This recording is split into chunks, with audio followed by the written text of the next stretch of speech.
आइए भारत की बात बताता हूं कि करते हैं शुरुआत और पहली खबर आपके सामने रखते हैं। सोनम वांगचुक को उठा ले गई पुलिस। अब कैसी है वांगचुक की तबीयत? जंतर मंतर पर हाई वोल्टेज ड्रामा चल रहा है, पुलिस प्रदर्शनकारियों, ये सब कुछ आपको हम बताएंगे। हर एक तस्वीर, हर एक अपडेट आपके सामने रखेंगे। लेकिन 21 दिन के अनशन के बाद वांगचुक को जंतर मंतर से पुलिस ने उठाया तो दिल्ली का सियासी पारा कैसे हाई हो गया पूरी दुनिया में अभी सामने है। लेकिन इसके अलावा जो भी एक एक तस्वीर इससे जुड़ी हर अपडेट आपके सामने हम रखने जा रहे हैं। ये जंतर मंतर पर सोनम वांगचुक के अनशन की तस्वीरें जो देख रहे हैं आप, और 21 दिनों से ये अनशन चल रहा था, लेकिन आज सुबह तड़के पुलिस उठाई।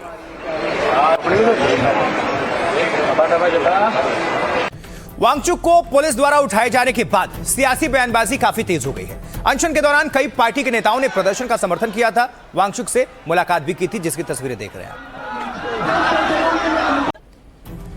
सोनम वांगचुक की पूरी डिटेल्स आपके सामने रख देते हैं कि कौन है सोनम वांगचुक जिनके अनशन के साथ पुलिस के एक्शन पर बहस हो रही है। 59 साल के सोनम वांगचुक की पूरे देश में चर्चा हो रही है। वो पर्यावरण और शिक्षा को बढ़ावा देने के लिए जाने जाते हैं। एनआईटी श्रीनगर से मैकेनिकल इंजीनियर वो रहे हैं। वांगचुक ने कई बड़े प्रयोग किए। लद्दाख में सोलर पैनल से लेकर शिक्षा में सुधार तक के कई काम किए।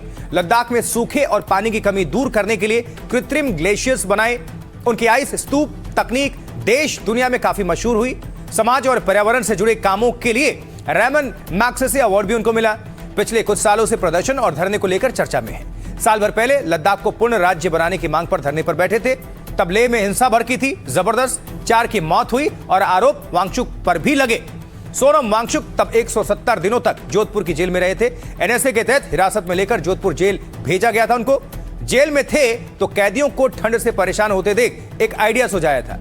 दिसंबर जनवरी में तब बैरक का तापमान 6 डिग्री पहुंच जाता था, जबकि कोठरी से निकलने वाले पानी का तापमान करीब 25 डिग्री रहता था। तो पानी के पाइप को बैरक के नीचे से गुजारकर एक सिस्टम बनाने का सुझाव दिया। उनके सुझाए डिजाइन से सर्दी में बैरक गर्म और गर्मी में ठंडा रहता है। और इस बीच पुलिस क्या कह रही है, क्या है पुलिस का कहना, आपके सामने रखते सुनिए।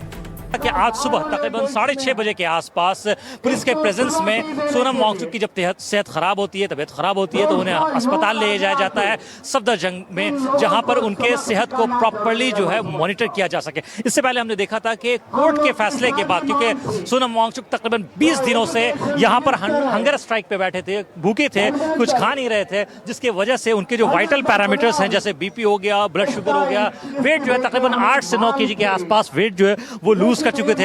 इन सारी चीजों को देखते हुए आप देखें तो कोर्ट का ऑर्डर आया, जिसके बाद जो है इस पर एक्शन लिया गया और उनको अस्पताल में जो है भर्ती कराया गया। इसके बाद हमने देखा कि जो कॉकरोच जनता पार्टी के चीफ हैं अभिजीत दिपके, उनका कहना था कि वो जो प्रोटेस्ट है उस प्रोटेस्ट को अभी भी वो लोग कंटिन्यू करेंगे। तो किसने दिपके पर स्याही फेंक दी और अब संसद तक मार्च का क्या होगा?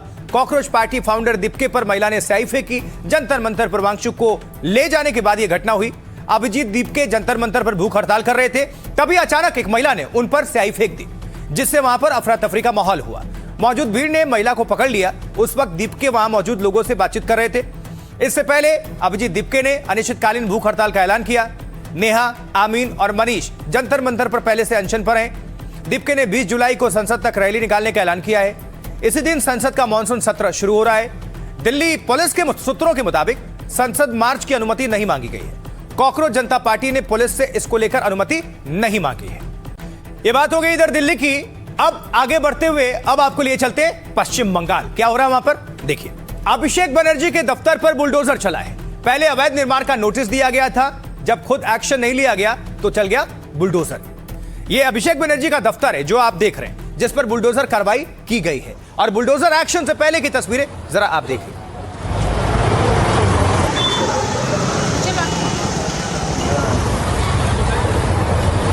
बुलडोजर की कार्रवाई से पहले की तस्वीरें हैं, जैसा कि आपको बताया हमने। लेकिन जब बुलडोजर चल गया या चल रहा है, उसकी भी तस्वीर आपके सामने रखेंगे।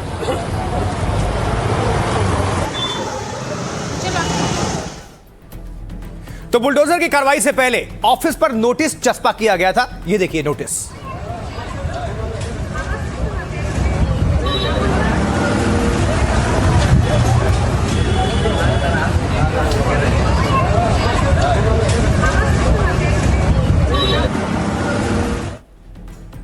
तो कई बुलडोजर से ध्वस्तीकरण की यह कार्रवाई आखिरकार शुरू हो गई। ये देखिए बुलडोजर पहुंचने का सिलसिला साउथ 24 परगना स्थित।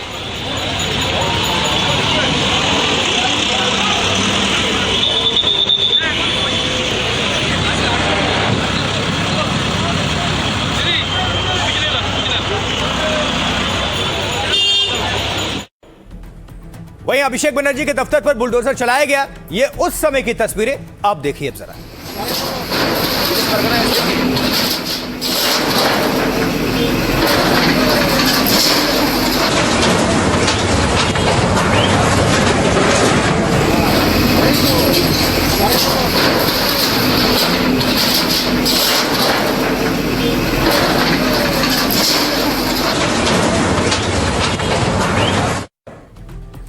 एक और तस्वीर आपके सामने हम रख रहे हैं, जो आप देख रहे हैं। देखिए जरा स्क्रीन पर आपके सामने है बुलडोजर कार्रवाई के बाद की ये तस्वीरें हैं।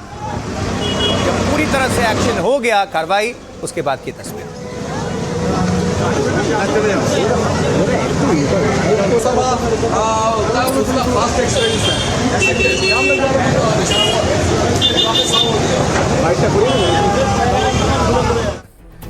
लेकिन यहां सवाल यह है कि अभिषेक बनर्जी पर बुलडोजर क्यों चला? ममता बनर्जी के भतीजे अभिषेक बनर्जी पर यह बुलडोजर चला क्यों, जानिए। तो टीएमसी सांसद अभिषेक बनर्जी के दफ्तर पर यह बुलडोजर चला। साउथ 24 परगना में स्थित एमपी ऑफिस पर बुलडोजर की कार्रवाई हुई। यह कार्रवाई कोलकाता नगर निगम की तरफ से की गई है। सुबह के समय अमतला इलाके में बुलडोजर पहुंचा। इसके बाद ऑफिस को गिराने का काम शुरू हो गया। बुलडोजर कार्रवाई से पहले केएमसी ने एक नोटिस भी चस्पा किया था, जिसमें बताया गया था कि यह बिल्डिंग बिना मंजूरी के बना दी गई। बुलडोजर एक्शन से पहले सुरक्षा के पुख्ता इंतजाम किए गए थे। वहां पर इलाके में पुलिस और प्रशासनिक अधिकारी मौके पर तैनात थे। मौके पर भारी भीड़ और टीएमसी के कार्यकर्ता इकट्ठा हो गए थे। जबकि भारतीय जनता पार्टी की तरफ से 43 प्रॉपर्टी को लेकर एक लिस्ट भी जारी की गई है। दावा है ये सभी संपत्ति ममता के भतीजे अभिषेक बनर्जी की ही है। दावा यह भी है ये लिस्ट कोलकाता नगर निगम के रिकॉर्ड से ली गई है। अभिषेक और उनके परिवार की 17 संपत्ति को लेकर नोटिस जारी है। इसके लिए अभिषेक के शांति निकेतन वाले घर को लेकर भी नोटिस दिया गया है। अब इस पूरे मामले पर अभिषेक बनर्जी और दूसरे नेताओं का क्या कुछ कहना है, आपके सामने रखते हैं। এবং কিসের বেসিসে सच्चाई जानने के बावजूद राजनीतिक ताकत दिखाने के लिए ऑफिस को तोड़ दिया गया। लोगों को याद रखना चाहिए कि हर कार्रवाई की बराबर और उल्टी प्रतिक्रिया होती है। अगर मैं जिंदा रहा और न्याय हुआ तो कानून की जिन धाराओं में आज हमारे खिलाफ गलत इस्तेमाल हो रहा है, वही धाराएं एक दिन इन कामों के लिए जिम्मेदार लोगों पर लागू होंगी। हमें न्यायपालिका पर पूरा भरोसा है। हम कलकत्ता हाई कोर्ट जाएंगे, जरूरत पड़ी तो सुप्रीम कोर्ट तक जाएंगे, ताकि पक्का किया जा सके कि वीडियो में जो लोग दिख रहे हैं उनको सजा मिल सके। ঝান্ডা নিয়ে लीगल उनकी ऑफिस है, उसको तोड़ा गया है। अब वो अगर लीगल है उनका तो पार्टी उनका जो ऑफिस है तो दिखाने के लिए बोलिए पेपर्स। अब उसके बाद में उन्होंने बोला था कि अगर मेरे खिलाफ करप्शन के केसेस आ गए या प्रूव हो जाए तो मैं फांसी ले लूंगा। तो अब तो कुछ प्रूफ होना बाकी नहीं रह गया। सारा बंगाल जानता है क्या उन्होंने किया। सांसद हो के प्रतिनिधि हो, उसके बाद भी सब जानने के बाद भी, संविधान कानून सब जानने के बाद भी आप लोग सरकार में थे। कैसे आप लोग ये इलीगल जगह में आप लोग पार्टी ऑफिस बना लिया था? सालों से ये तृणमूल कांग्रेस अमल में दिखा गया था। इलीगल कंस्ट्रक्शन, इलीगल काम, इलीगल सिंडिकेट, ये सब चल रहा था। इलीगल माफिया, उसका अंत हो गया है। भय आउट हुआ, भरोसा इन हुआ। ये पश्चिम बंगाल की बात हो गई। अब आपको लिए आते हैं राजधानी दिल्ली, क्योंकि यहां पर मानसून सत्र शुरू होने जा रहा है। क्या तैयारी, क्या हालचाल है, आइए समझते हैं। मानसून सत्र से पहले ममता और उद्धव को दोनों को झटका लगा है और एनडीए की ताकत इसके साथ बढ़ गई है। उद्धव ठाकरे के 6 बागी अब एकनाथ शिंदे के हो गए हैं। लोकसभा स्पीकर ने इसकी मान्यता दे दी है।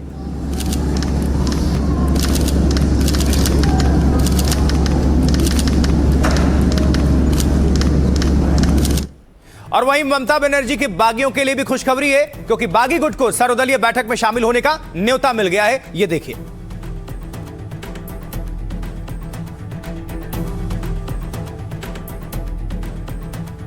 इन न्योते की वो है जो भेजा गया है, कागज, डॉक्यूमेंट, ये ममता के बागी गुट के लिए है न्योता।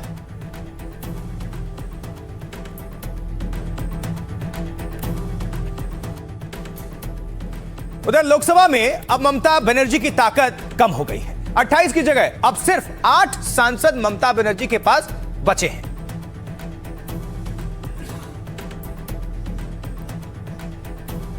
तो कैसे इसी के साथ लोकसभा में नंबर गेम बदल चुका है और इससे एनडीए को कैसे फायदा होने वाला है, आइए समझिए।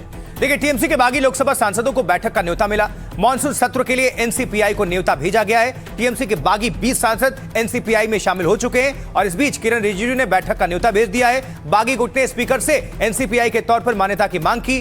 विधानसभा चुनाव में हार के बाद टीएमसी में बड़ी टूट हो गई। एनसीपीआई को लोकसभा में अलग बैठने की व्यवस्था की गई है। सुदीप बंदोपाध्याय एनसीपीआई के लोकसभा में नेता होंगे, जबकि काकोली घोष एनसीपीआई की मुख्य सचेतक होंगी, यानी व्हीप, चीफ व्हीप। इसके बाद एनसीपीआई में लोकसभा में 5वीं सबसे बड़ी पार्टी ममता के सांसदों की संख्या 28 से कहां पहुंच गई, 8 हो गई है।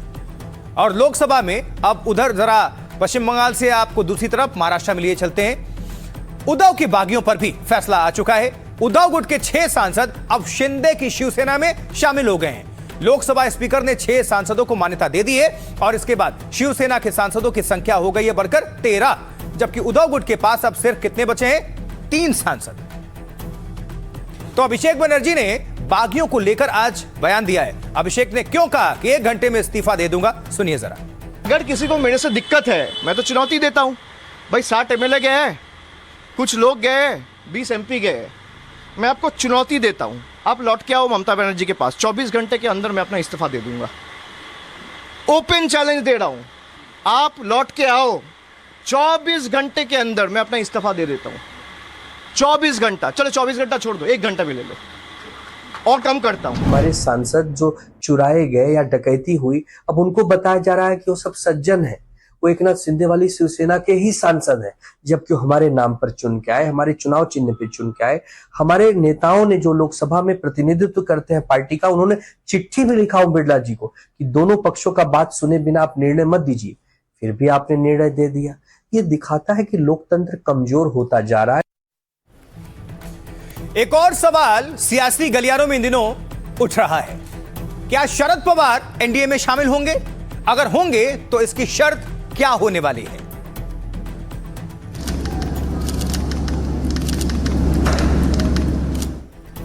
आइए जरा समझते हैं इसको। शरद पवार की पार्टी के एनडीए में शामिल होने की अटकलें हैं। परिसीमन बिल पर पवार की पार्टी एनडीए का समर्थन कर सकती है। इसके लिए बीजेपी, भारतीय जनता पार्टी की तरफ से एक शर्त रखी गई है।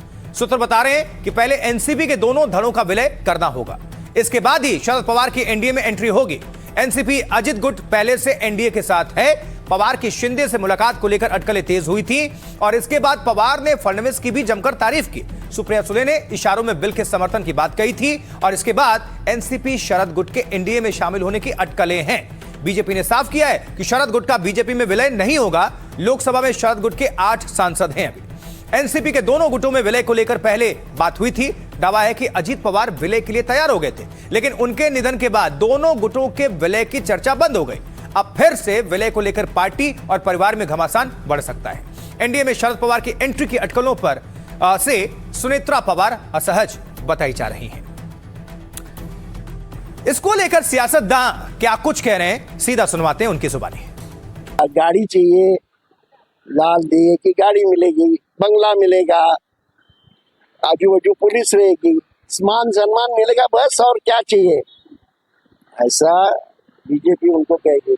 चीफ मिनिस्टर बिल्कुल फाइनेंस मिनिस्ट्री छोड़ेंगे नहीं। शरद पवार को विकास के मुद्दे पर एनडीए में शामिल होना चाहिए। मैं खुद इसी मुद्दे पर एनडीए में शामिल हो चुका हूं। उनमें और मुझ में काफी समानता है। हम हर मुद्दे पर एक जैसी राय नहीं रखते, लेकिन हम विकास के मुद्दे पर साथ हैं। निर्णय इस प्रकार से जो चर्चा लंबे समय से चल रही है, उसका बार बार लगातार एनसीपी शरद पवार गुट ने खंडन किया है, और उसके बावजूद इस प्रकार से बार बार जो न्यूज आ रही है, उसको लेके गंभीरता के साथ उनके दलों ने इन सब चीज़ों को सिरे से खारिज करना चाहिए। लोकतंत्र में अच्छे काम देखकर, विकास के काम देखकर दूसरे दल के लोग अगर बीजेपी या एनडीए से जुड़ते हैं, तो मुझको ये प्रधानमंत्री नरेंद्र मोदी जी के काम के प्रति, मुख्यमंत्री देवेंद्र फडणवीस जी के काम के प्रति लोगों के मन में जो विश्वास जगा है, उसके कारण ऐसा हो पाता है, ऐसा लगता है।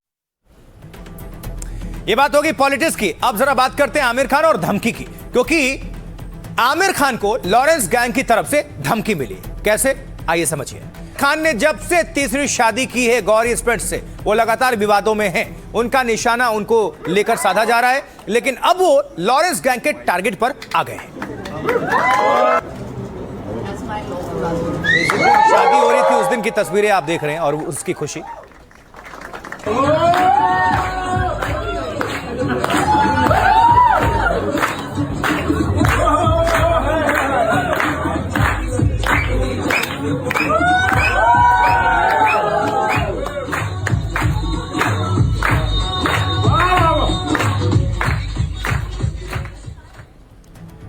और इसी बीच खुशी कैसे थोड़ी सी कम कर दी गई लॉरेंस गैंग की तरफ से, क्योंकि लॉरेंस गैंग ने आमिर खान को धमकी दे दी। धमकी भरा सोशल मीडिया पोस्ट आप देख रहे हैं। इस पोस्ट की अभी हालांकि जांच चल रही है। देखिए इस पे क्या लिखा हुआ है, पढ़िए।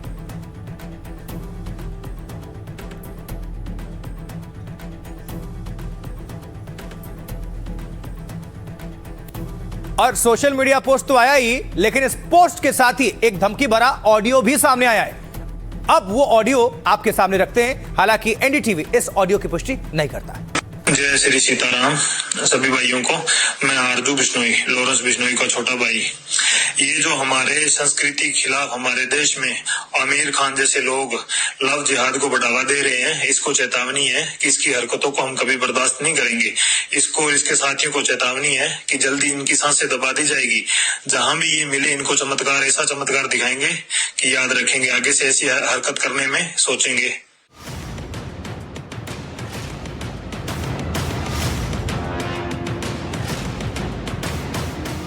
सलमान को धमकाने वाले लॉरेंस गैंग के टारगेट पर अब बॉलीवुड के मिस्टर परफेक्शनिस्ट आमिर खान आ गए हैं। आमिर की तीसरी शादी पर शुरू हुए दंगल में अब लॉरेंस गैंग की भी एंट्री हो चुकी है।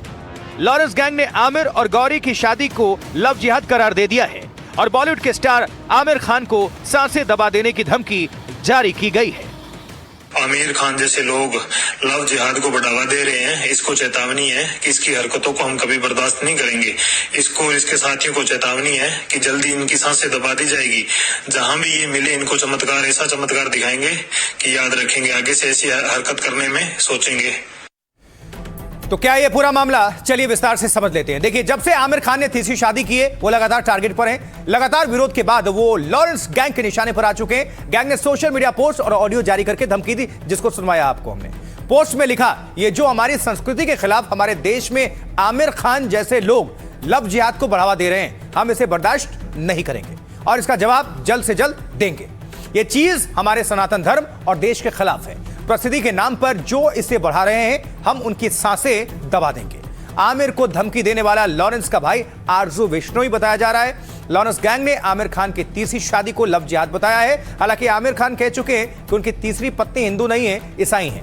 इसके साथ ही उन्होंने कहा कि मेरी तीनों शादियों में किसी ने धर्म नहीं बदला। मेरी बेटी ईरा की शादी एक हिंदू से हुई है। मेरी दोनों बहनों के पति हिंदू हैं। आमिर को धमकी मिलने के बाद मुंबई क्राइम ब्रांच सक्रिय हो गई है। इस धमकी को लेकर आमिर खान से क्राइम ब्रांच की टीम ने संपर्क साधा है।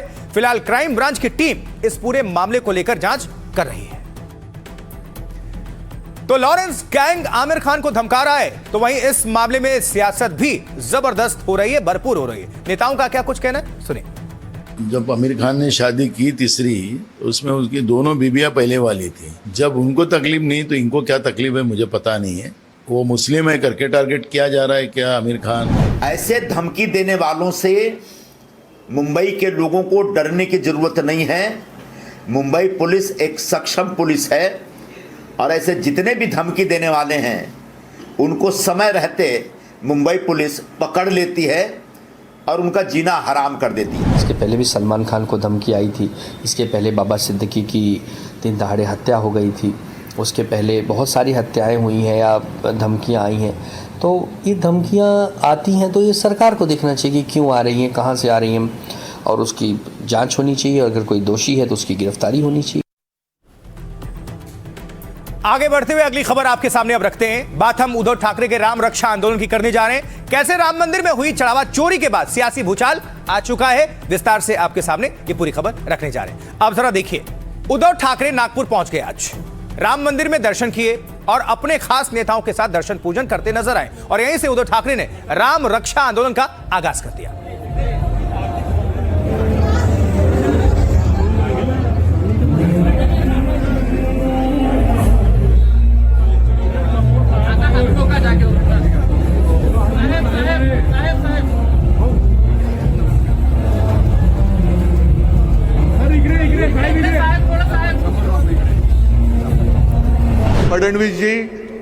रामरक्षा म्हणणं जरी तुमचं काम असलं तरी रामरक्षा करणं हे आमच्या राम भक्तांचं काम आहे.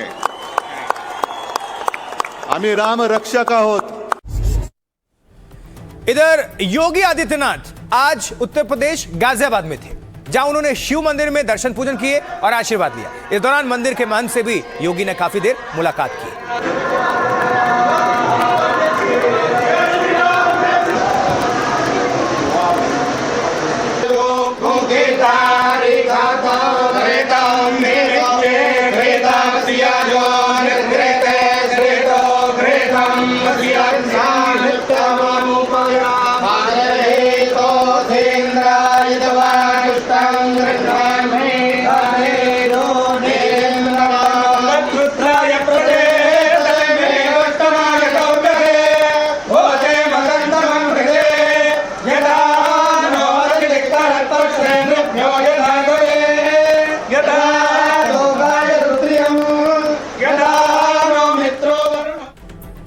देखिए, जब से अयोध्या में दान चोरी हुई है तो धर्म युद्ध सा छिड़ गया है.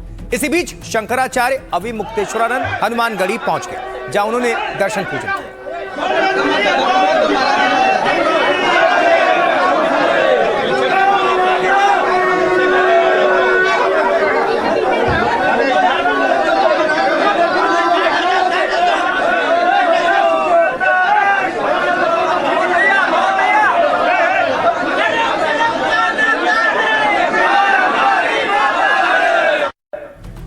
अयोध्या से लेकर पूरे देश में अब राम मंदिर में दान चोरी पर संग्राम छिड़ा हुआ है. इसी चोरी के खिलाफ उद्धव ठाकरे ने, जरा आपको दिखाते हैं, अपने आंदोलन की शुरुआत मंदिर से की है और उन्होंने नागपुर के राम मंदिर में आरती की.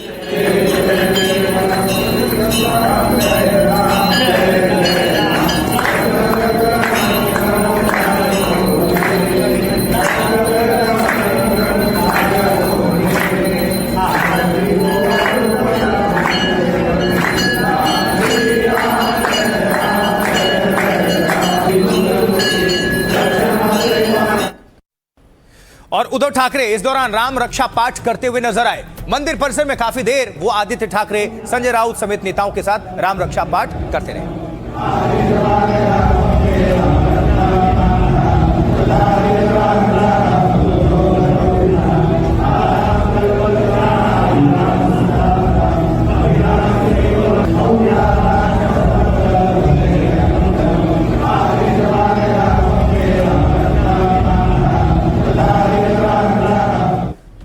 और आइए जल्दी से आपको बता देते हैं कि उद्धव ने इस आंदोलन की शुरुआत में मंच से क्या कुछ कहा. उद्धव ठाकरे ने राम रक्षा आंदोलन का आगाज संघ के गढ़ से किया है. नागपुर में उद्धव ने पूजा पाठ के बाद बीजेपी पर निशाना साधा. अयोध्या के राम मंदिर में दान चोरी को लेकर कहा, राम मंदिर आपके बाप की जागीर नहीं है. राम के नाम पर ये लोग सिर्फ वोट मांग रहे हैं. अब मंदिर में लूट मचाने वाले लोगों के खिलाफ हैं. ऐसा कोई क्षेत्र नहीं जिसमें भ्रष्टाचार नहीं हुआ. उज्जैन से लेकर अयोध्या तक घोटाले हुए हैं. दान चोरी मामले की अगर निष्पक्ष जांच करानी हो तो किसी अच्छे रिटायर्ड जज से जांच करवाओ. मैं बाला साहेब के विचार लेकर आज भी खड़ा हूं. शिवसेना तोड़ने वाले शिंदे और नेताओं पर हमला किया. उद्धव ने कहा, गद्दारों में अगर हिंदुत्व का खून है तो मंदिर में दान चोरी पर अपनी भूमिका साफ करें. कांग्रेस से गठबंधन पर बोले, मैंने कोई नाटक कंपनी नहीं खोली है. बीजेपी ने हमारे साथ दगा किया, इसलिए हम कांग्रेस के साथ गए. उधर उद्धव के राम रक्षा आंदोलन पर संग्राम शुरू हो गया. नवनीत राणा ने उनके खिलाफ हनुमान चालीसा का ऐलान कर दिया. अब आपको सुनवाते हैं उद्धव ठाकरे ने क्या कुछ कहा और साथ ही उनके इस आंदोलन पर कैसे सियासत भी हो रही है. सुनिए.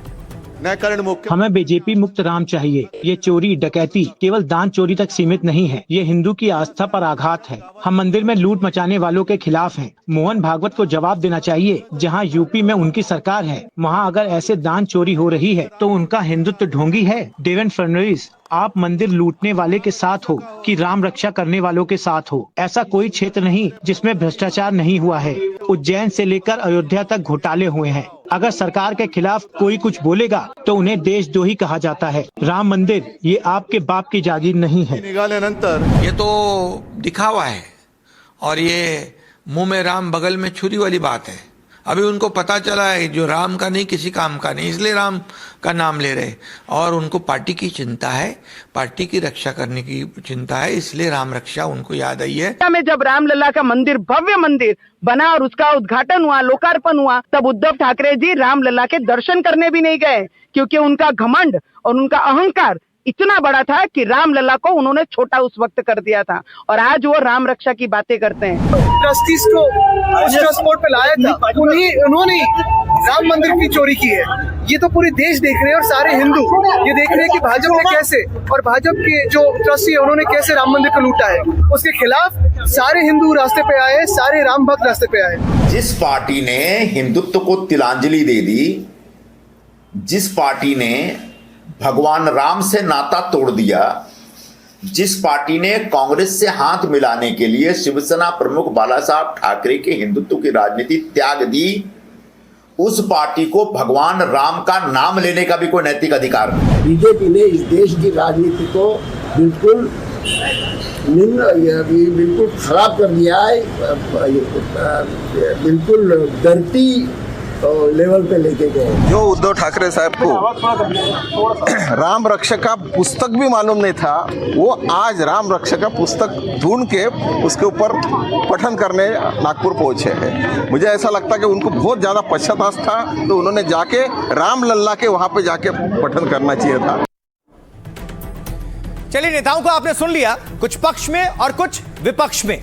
जिस तरह से सियासी संग्राम छिड़ा हुआ है, हर लोग, हर पार्टी अपने अपने हिसाब से स्टेटमेंट या फिर क्रियाकलाप जो है वो करती हुई नजर आ रही है। आप देखिए, जरा समझिए, एक तरफ राम मंदिर में चढ़ावा चोरी पर सियासत भरपूर है, तो दूसरी ओर इस मामले में एक्शन भी चल रहा है। आज अयोध्या पुलिस ने 2 आरोपियों को रिमांड पर ले लिया है, जिन्हें लेने के लिए पुलिस अयोध्या के जिला जेल पहुंची। आवाज बाइट भी दे दीजिए।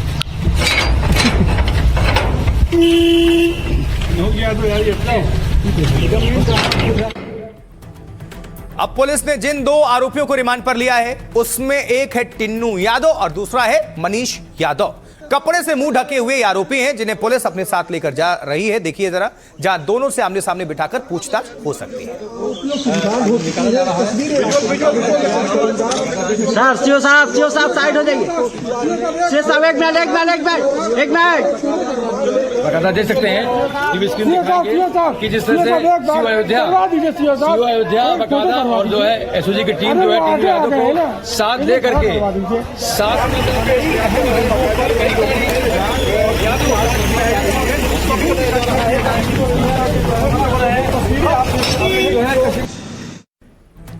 वही टिन्नू यादव पर राम मंदिर में चढ़ावा चोरी का बड़ा आरोप है। दावा है कि उसने उन पैसों से प्रॉपर्टी तैयार की। ये जो घर देख रहे हैं आप, ये टिन्नू यादव का ही बताया जा रहा है, जिस पर कार्रवाई हो सकती है।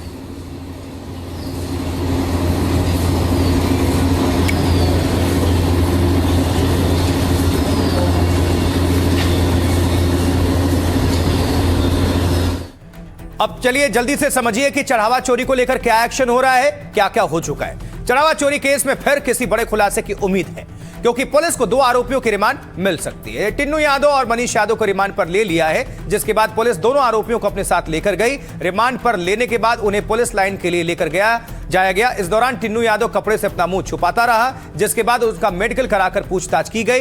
कड़ी पूछताछ में चढ़ावा चोरी पर अहम सबूत मिल सकते हैं। दोनों से दान चोरी, हेरफेर और पैसों के बारे में सवाल पूछे जाएंगे, क्योंकि टिन्नू यादव पूर्व महासचिव चंपत राय का बहुत करीबी है। चढ़ावा चोरी केस में टिन्नू यादव पर कई संगीन आरोप हैं। दावा है कि टिन्नू के पास ही दान पेटियों की चाबियां थीं।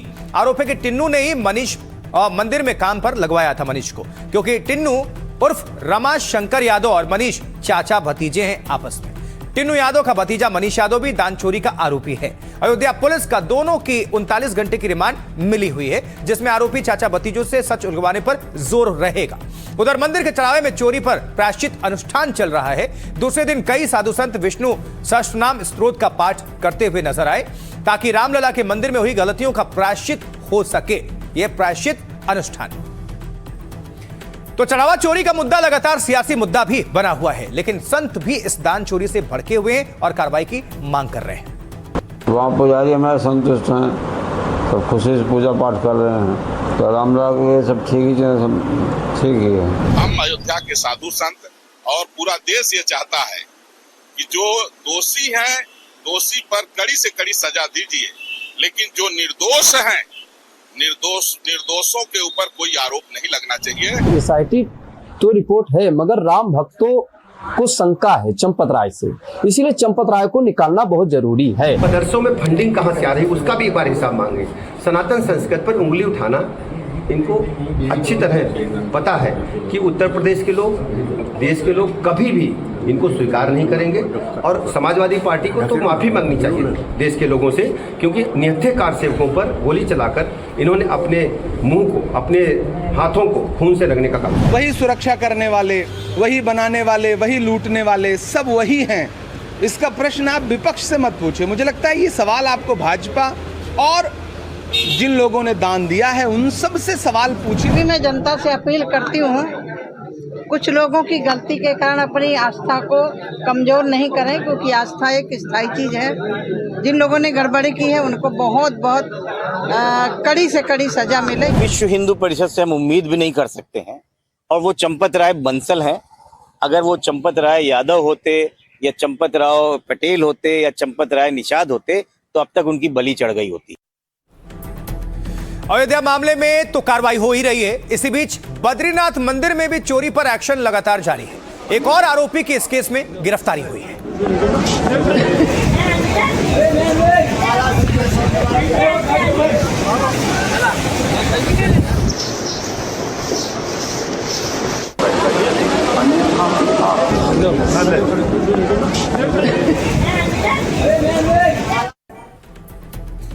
जांच टीम ने गिनती वाली जगह पर नए सीसीटीवी लगाने की सिफारिश की थी। अब नए सीसीटीवी की निगरानी में गिनती हो रही है ताकि किसी तरह की चोरी ना हो।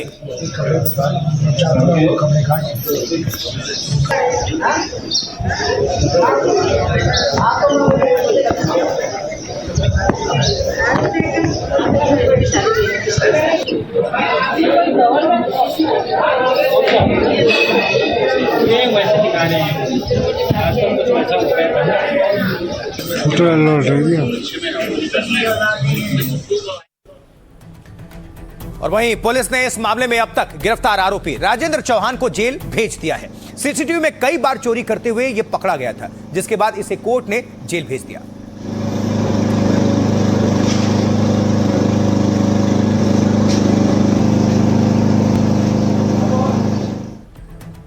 तो बद्रीनाथ के गुनाहगारों पर कैसे एक्शन तेज है, इसको भी जरा बता देते हैं जल्दी से।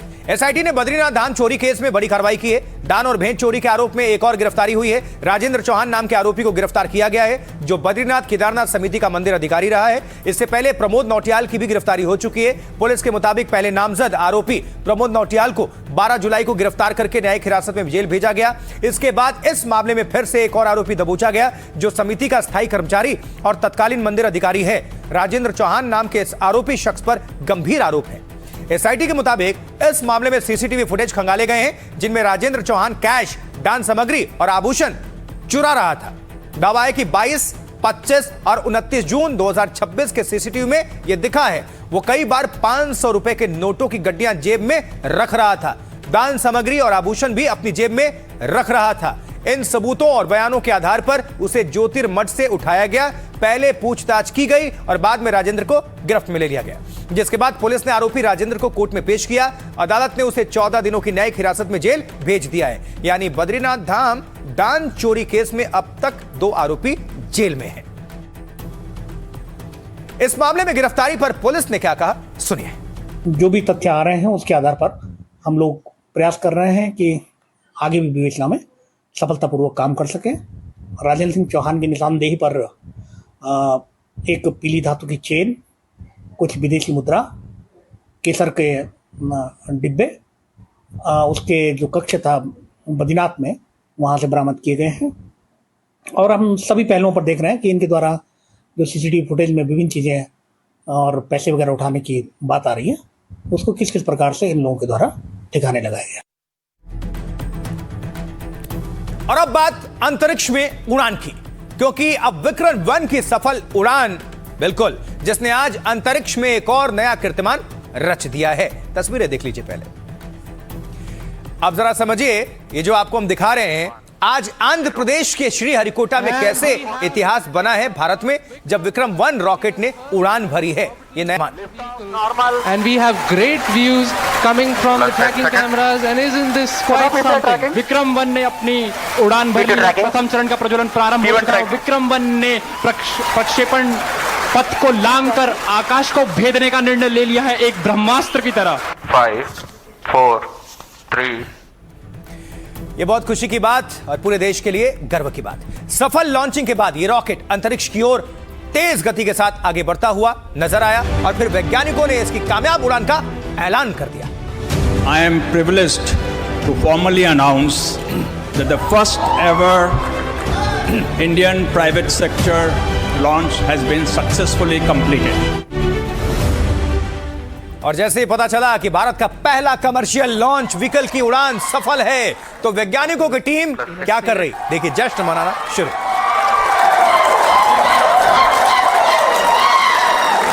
waters in a safe and planned manner. And jubilant views from the launch control center, a downrange distance of 22 kilometers, of 50 kilometers. और यहाँ पे प्रथम चरण का तो अंदर वैज्ञानिक और उनकी टीम जश्न मना रही थी, तो बाहर लॉन्चिंग देखने आए बच्चों ने भी जश्न मनाना शुरू कर दिया और इस कामयाबी को चीयर करते नजर आए। We let them celebrate.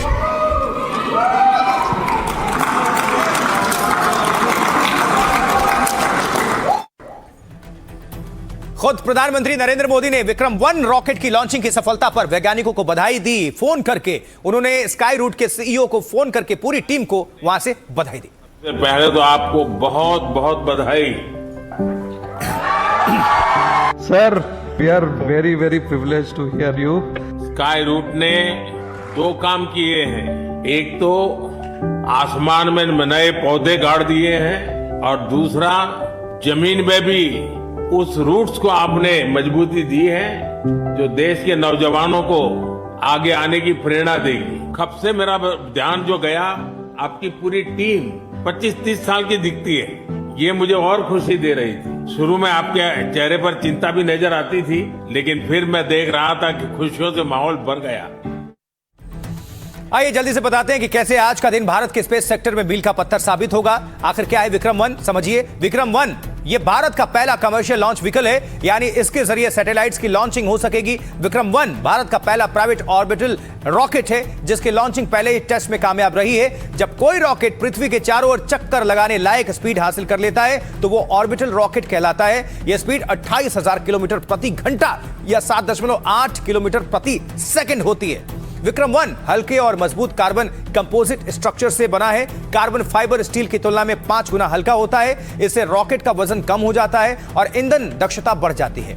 विक्रम-1 की लॉन्चिंग को मिशन आगमन नाम दिया गया है, जो टेक्नोलॉजी और कला से जुड़े पेलोड्स अंतरिक्ष में लेकर गया। इसमें 18 कैरेट सोने से बना 8 पीस रॉकेट भी स्पेस में भेजा गया है, जिस पर sir CV Raman, doctor Sarabhai और डॉक्टर कलाम की मूर्तियां उकेरी हुई हैं। इस रॉकेट का नाम भी डॉक्टर विक्रम साराभाई के सम्मान में रखा गया है। डॉक्टर साराभाई ने देश के स्पेस सेक्टर की मजबूत नींव रखी थी। यह रॉकेट अपने साथ प्रधानमंत्री नरेंद्र मोदी का पोस्ट कार्ड भी लेकर गया, जिस पर पीएम मोदी ने अपने हाथ से वंदे मातरम लिखा था। पीएम मोदी ने सफल लॉन्चिंग पर फोन करके सभी वैज्ञानिकों को बधाई दी। अब जरा सुनवाते हैं इस कामयाबी पर वहां मौजूद केंद्रीय मंत्री जितेंद्र सिंह और स्काई रूट के सीईओ ने क्या कुछ कहा।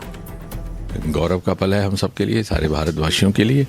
और पहली बार एक प्राइवेट कंपनी ने अपना लॉन्च भी किया और सफलतापूर्वक किया। जिस तरह से योजना थी उसी के अनुसार हुआ है। और हम ये ना भूलें कि इसलिए संभव हुआ कि आज से 5-6 वर्ष पहले प्रधानमंत्री मोदी जी ने एक बड़ा ही साहसी निर्णय लेते हुए स्पेस सेक्टर को प्राइवेट कंपनीज के लिए खोल दिया और 5 ही वर्ष में हमारी स्पेस इकोनॉमी में कई गुना इजाफा हुआ। हमारे स्पेस स्टार्टअप सिंगल डिजिट से बढ़कर के 400 हो गए। एक यूनिकॉर्न हुआ जिनमें नाम आता है स्काई रूट का। और अब आगे बढ़ते हुए बात मैक्सिको की, जहां जोरदार भूकंप के बाद यही सवाल है कि क्या सुनामी आने वाली है। सबसे पहले तस्वीर आपको दिखा रहे हैं कैसे भूकंप के तेज झटकों से इमारतें हिल गई, गिर गई।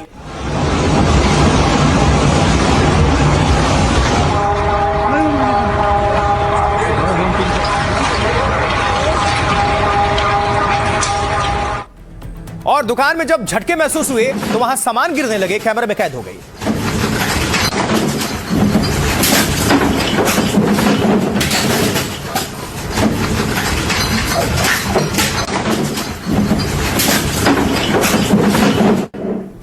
जैसे भूकंप आया, भूकंप के वक्त स्कूल में जो बच्चे मौजूद थे वो टेबल के नीचे जाकर छुप गए। Bueno, ya va a pasar, no tengan miedo, no tengan miedo, no tengan miedo. Ese temblor fue bien fuerte, pero no tengan miedo. Por favor, ahora... और जैसे भूकंप आया, जाहिर सी बात है गाड़ियां हिलने लगी। पार्किंग में मौजूद कई गाड़ियां, ये देखिए जरा।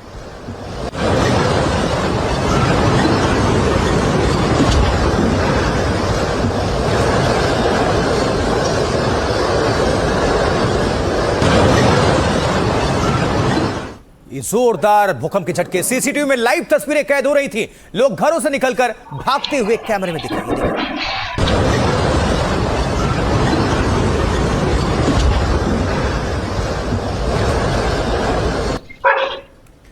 और इसके बाद मैक्सिको में सुनामी अलर्ट का सायरन भी बजने लगा इसी के साथ।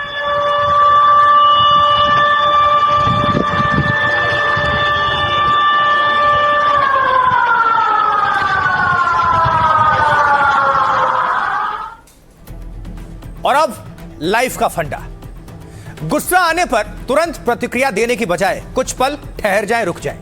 छोटा सा विराम बड़े बड़े विवाद को टाल सकता है। एक शांत संत की कहानी में लाइफ का यह बड़ा फंडा छुपा हुआ है। एक संत अपने सरल स्वभाव और सहनशीलता को लेकर मशहूर थे। जिंदगी में उन्होंने कभी किसी पर गुस्सा नहीं किया था। संत अपने शिष्यों, समर्थकों को भी यही शिक्षा देते थे कि क्रोध से कभी किसी समस्या का समाधान नहीं होता है, इसलिए गुस्से से बचिए और संयम बनाए रखिए। संत के बढ़ते नाम से कुछ लोग ईर्ष्या करने लगे। एक शख्स ने तो ऐलान कर दिया कि वो संत का असली चेहरा सबके सामने लाकर रहेगा और उन्हें गुस्सा दिलाकर वो सच्चाई साबित करेगा। अगले दिन वो शख्स आश्रम पहुंचा और संत को अपशब्द कहना शुरू कर दिया। उसने झूठ आरोप लगाए, ये संत नहीं बल्कि चोर है, रात में चोरी करता है और दिन में साधु बनने का ढोंग करता है। उसने संत के पूरे परिवार पर भी झूठे आरोप मढ़ने शुरू कर दिए। आश्रम में मौजूद लोग हैरान थे। उन्हें लगा कि अब संत कहीं सच में गुस्से में ना आ जाएं, लेकिन संत के चेहरे पर ना गुस्सा था और ना ही किसी प्रकार की बेचैनी। जब आरोप लगा रहा शख्स बोलते बोलते थक गया, तब संत ने उसे एक गिलास पानी दिया और मुस्कुराकर बोले, तुम काफी देर से बोल रहे हो, पहले थोड़ा पानी पी लो और फिर आराम से बोले। संत का यह बर्ताव देखकर उस शख्स का सर शर्म से नीचे झुक गया। उसने संत से माफी मांगी और पूछा, गुरुदेव, आपको मैंने इतना भला बुरा कहा, अब शब्द कहे आपको गुस्सा नहीं आया? संत बोले, तुम जो शब्द मेरे लिए लाए थे मैंने उन्हें स्वीकार नहीं किया। संत ने इस कहानी के जरिए लाइफ का बड़ा फंडा दिया है। हर आरोप का जवाब देना जरूरी नहीं है। कई बार आपकी शांति ही सामने वाले को अपनी गलती का एहसास करा देती है। और वैसे भी सच्ची जीत दूसरों को हराने में नहीं बल्कि अपने क्रोध पर विजय पाने में है।